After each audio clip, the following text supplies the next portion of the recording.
Bismillah, kali ini saya akan membahas saham BUMN, saham-saham konstruksi yang terlibat dalam pembangunan ibu kota. Pak Erick Thohir belum boleh juga mendengar ini. Mengapa saham BUMN terpuruk di WSKT Wika? Ini yang akan kita bahas kali ini pada saham-saham BUMN. Ya. Nah, saham BUMN itu mengapa terpuruk? Ya, tentu kita akan lihat pertama adalah bagaimana kondisi saham itu, khususnya akumulasi dan distribusi asing pada saham ADI. Ya, itu yang pertama. Nah, yang kedua, nanti kita lihat bagaimana ya partisipasi asing itu. Ini saya ada catatan khusus tentang saham ADI yang pertama. Ini adalah data akumulasi per bulan data KSEI. Kita tahu KSEI setiap akhir bulan mengumumkan ya yang kita bisa download dari seluruh transaksi emiten. Nah, ini saham ADI kita lihat ini bulan Desember harganya 484, kepemilikan lokal 88%, asing cuma sedikit 12%. Ini petanda apa? Petanda bahwa saham ADI ini ada pada kuasa market maker lokal. Nah, harganya sekarang di bulan Mei kemarin 31 Mei 338 dan kepemilikan asing turun jadi 11% dan lokal bertambah. Nah, ini data yang resmi ya dari KSEI yang saya bisa lihat. Jadi saham ini terpuruk. Mengapa? Karena kepemilikan investor lokalnya sudah sangat besar. Nah, lokal tentu macam-macam, ada institusi, yayasan, dan sebagainya. Nah, ini yang kuning ini adalah local ID. Investor domestik kita, ada di sini retail. Nah, kalau kita lihat saham ADI, itu dari 2,6 miliar itu jumlahnya, total keseluruhan, total investor lokalnya. Nah, asing hanya 329 juta. Nah, dari 2,6 miliar ini total lokal, kepemilikan local ID investor domestiknya sudah sangat besar, 2,1 miliar. Artinya apa? Ya wajar saham ini pada kondisi terpuruk. Ada dua kemungkinan tentu dalam saham ini. Saham ini sudah dilepas oleh market maker, sehingga tidak tertarik untuk digerakkan, atau memang market maker terus menurunkan saham ini untuk memberinya di harga yang terbaik. Nah, kita bisa lihat pada kondisi transaksinya. Ini adalah broker transactions by stock. Saya pakai ini ya, CC, Mandiri Sekuritas. Kenapa? Karena ini milik negara. Jadi kalau transaksi, kita sebagai investor domestik, meskipun kelas rakyat jelata, terlibat dalam pembayar pajak kepada negara. Jadi transaksi kita ini menguntungkan negara. Nah itu, ini kita catat mulai dari 1 bulan transaksi ADI Karya ya. Kita lihat dari tanggal 4 Mei sampai 31 Mei. Anda bisa lihat ini adalah broker BCA Sekuritas, ya beli 75, ini dalam bentuk volume 75.000, XC ya, beli 54.000, NI ya, BNI Sekuritas 47.000, ZP ini biasa digunakan oleh investor asing karena memang ini pun broker asing.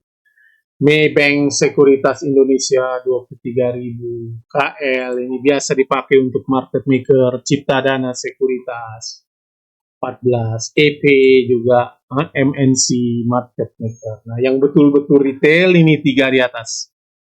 BCA retail banyak pakai, XC ajaib tentu ini sejuta umat, termasuk saya pakai BNI Sekuritas. Artinya apa? Selama sebulan mereka beli 75.000 di BCA, di ajaib 54.000, dari bulan 5 bulan tanggal 4 bulan 5 sampai kemarin 31. Nah, mereka beli. Nah, yang jual hijau ini tandanya adalah Netba.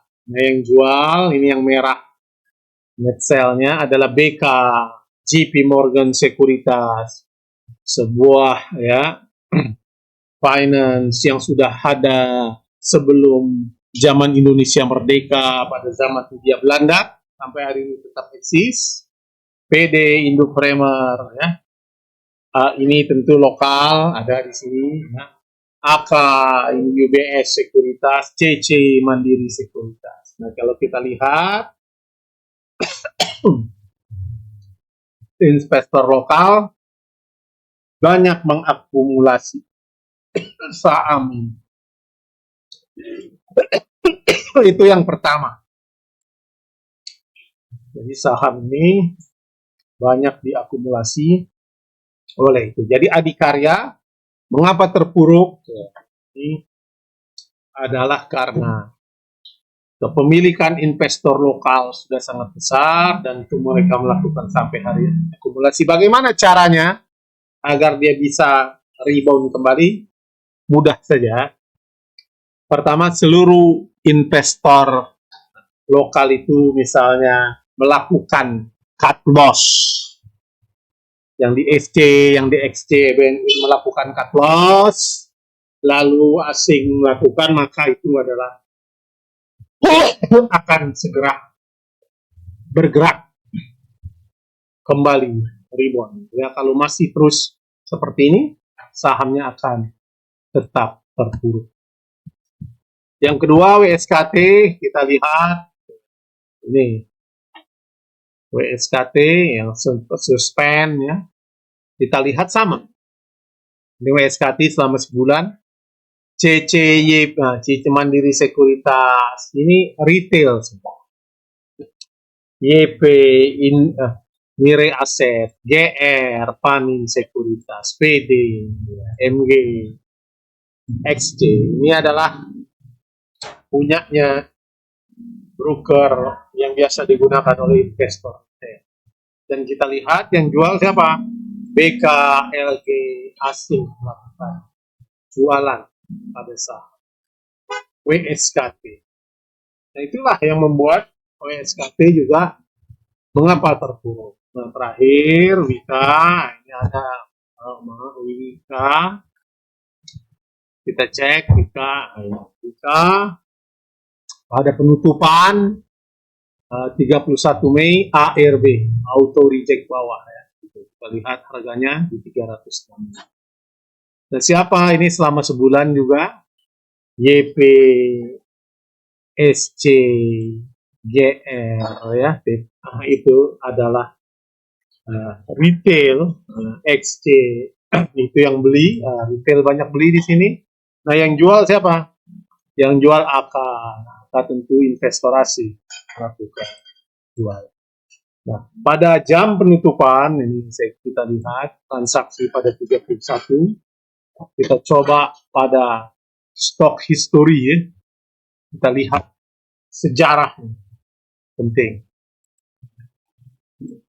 Sejarah ya, perdagangan kemarin ya, stok ini ya, Wika. Kita lihat ini ada dua kategori pada tanggal 31 Mei. Itu ada dua ini kategori buyer and seller. Yang hijau D ini artinya domestik, lokal. Apa yang domestik itu? Orang yang beli saham Indonesia, warga negara Indonesia, domestik. Kalau F apa? Asing, artinya foreign. Kalau ini D, domestik. Ini untuk pemula. Nah, kalau kita lihat pada saham kita di penutupan market, nah ini stock trade history-nya, catatan kemarin FF ini banyak jualan, seller penjualnya. Bumila F jualan ada 300 kecil-kecil, yang beli retail, kakak, Ika. Nah itu, nah, ini ada juga, tapi TP apa TP ya, atau kurang tukaran asing ketemu asing di kakak jual kepada Joko. Itu, nah ini juga TP kepada JC ya dan sebagainya. Nah ini artinya apa? Ini sebuah petanda. Nah, bahwa asingnya itu distribusi. Ketika ARB asing banyak melakukan distribusi. FF gitu ya. Nah, itulah kondisi saham yang pertama Wika. Nah, kita lihat lagi ya. Adi tidak terlalu liquid sebenarnya. Tuh XC jual kakak yang beli dia sama dia aja satu lot. Ya. Artinya apa ini? Saham ini sudah tidak liquid lagi, belum ada penggeraknya, tapi asing masuk hanya tipis-tipis saja. Nah ini asing jualan CC, nah asing memakai Mandiri Sekuritas. Tetap lakukan distribusi. Itulah yang membuat bergerak dan terus mengalami.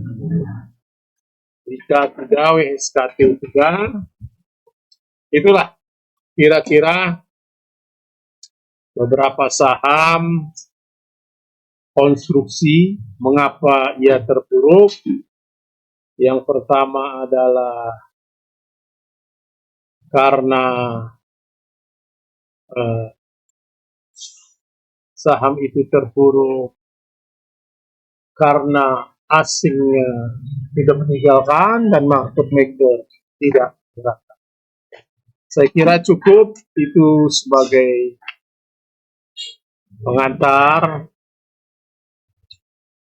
kita. Nah, sekarang kita akan lihat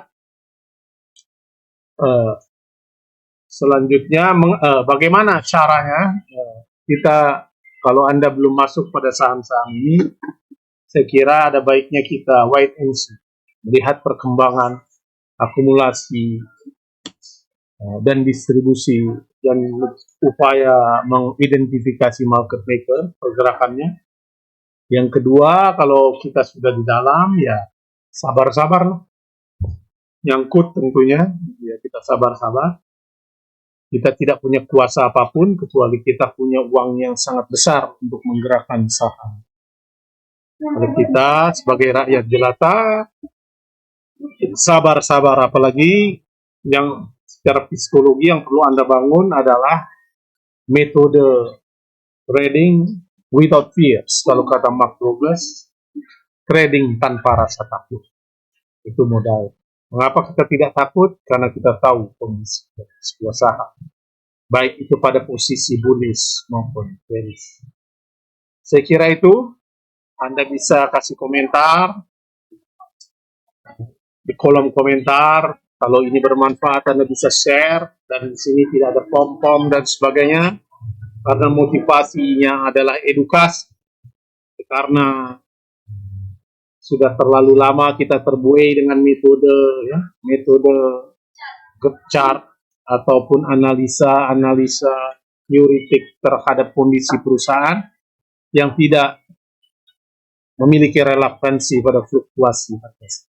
Kita harus melihat pada transaksi